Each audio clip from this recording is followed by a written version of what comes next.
Oui, Monsieur Brasseur, bonsoir. Bonsoir. Qui êtes-vous, Monsieur Brasseur? Vous vous présentez finalement comme un cultivateur d'idées. Ça veut dire que des idées, on peut les semer, les ensemencer, les cultiver, les arroser et finalement les récolter. Ouais. Je veux surtout dire que c'est quelque chose qui est naturel. Que nous naissons tous avec ce don de la créativité. C'est pas quelque chose dont certains sont affublés et pas d'autres. Mais beaucoup d'entre nous, comme adultes, ont perdu contact avec leur créativité. Et mon travail, c'est d'essayer de réveiller ça. Voilà. Enlever la dalle de béton et puis retourner la terre en dessous. Ça veut dire que l'enseignement est un été noir, Monsieur Brasseur? Dès que l'enseignement traditionnel contribue fortement à éteindre la créativité dans la mesure où il préconiserait qu'il n'y aurait qu'une seule réponse à une question que le professeur pose lui-même. Voilà, en caricaturant très fort, le schéma que propose l'école traditionnelle. Ça veut dire en d'autres termes qu'en matière de créativité, on peut tout dire, on peut tout faire. Et on peut surtout se tromper. Et c'est en se trompant qu'on trouve. Voilà. Et malheureusement, je répète, dans l'école traditionnelle, l'erreur n'a toujours pas une bonne cote. Voilà. Vous accordez beaucoup d'importance à l'art, si je ne me trompe. Mais c'est de par ma démarche, mon parcours professionnel. Je suis aussi illustrateur, peintre, j'étais publicitaire, éditeur jeunesse. Donc l'image pour moi est très importante.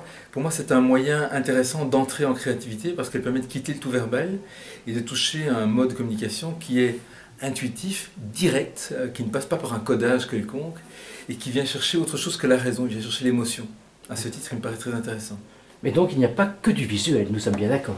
Ah bien sûr que non, hein. Il y aura l'auditif, le kinesthésique, etc. Et puis quand on parle des intelligences multiples, il est bon pour un enseignant de ne pas toucher que au mode d'expression avec lequel il est à l'aise lui-même. Voilà.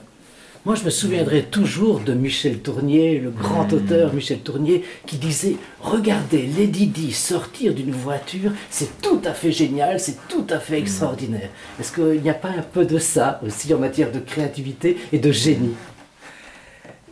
Oui, j'aime bien l'exemple parce que Lady Di, mon Dieu, je trouve pas ça extraordinaire de regarder sortir d'une voiture. Mais ce qui est intéressant, c'est de s'émerveiller de tout. Ça oui. Et de cultiver ça chez soi, comme adulte. C'est cet émerveillement de l'enfant qui est capable de se réjouir de tout ce qu'il voit et d'avoir une curiosité insatiable. C'est ça qu'on perd souvent, c'est cette curiosité. Tout comme la faculté de trouver du bon dans tout ce qui nous arrive.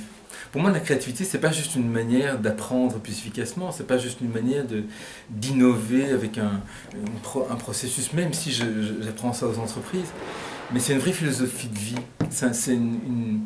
On est beaucoup dans la pédagogie positive aussi, mais en anglais, on dit « what's good about it ». Qu'est-ce qu'il y a de bon là-dedans? Pour moi, être créatif, c'est quoi qui m'arrive dans ma vie, me dire qu'est-ce qu'il y a de bon. Je suis un prof, j'ai 35 élèves dans ma classe, mettons, il y en a qui s'arrivent. J'ai un tout petit local, j'ai pas de matos, j'ai pas de budget. Bonne nouvelle, je vais pouvoir innover. J'ai très peu et je vais pouvoir faire beaucoup avec peu. Je vais devoir aller chercher l'essentiel. J'ai lu également votre présentation, Monsieur Brasseur, où vous parlez de la normalité, L-A, mais aussi avec l'apostrophe, L', anormalité.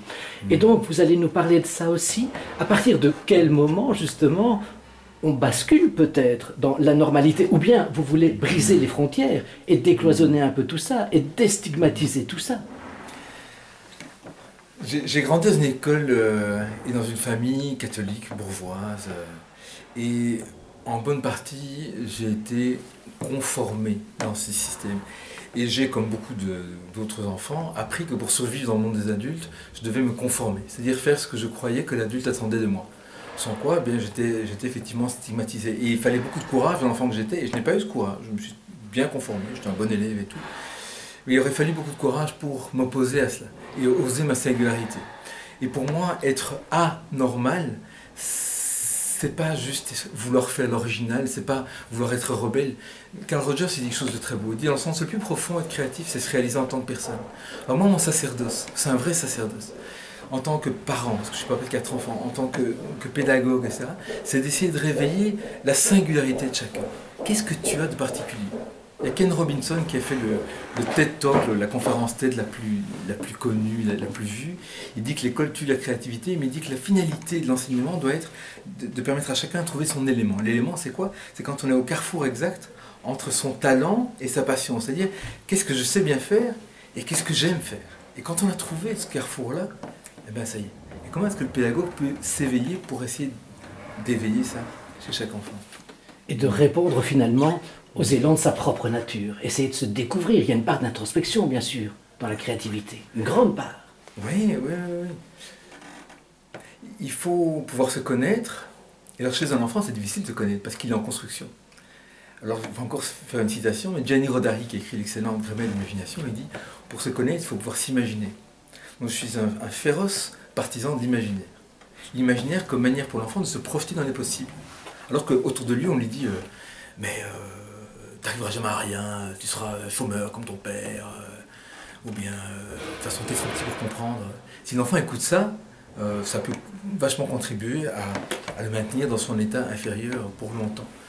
Heureusement qu'il y a les jeux vidéo, les jeux de provocateurs. Heureusement qu'il y a les livres, heureusement qu'il y a les films pour se rêver autre que ce qui n'est.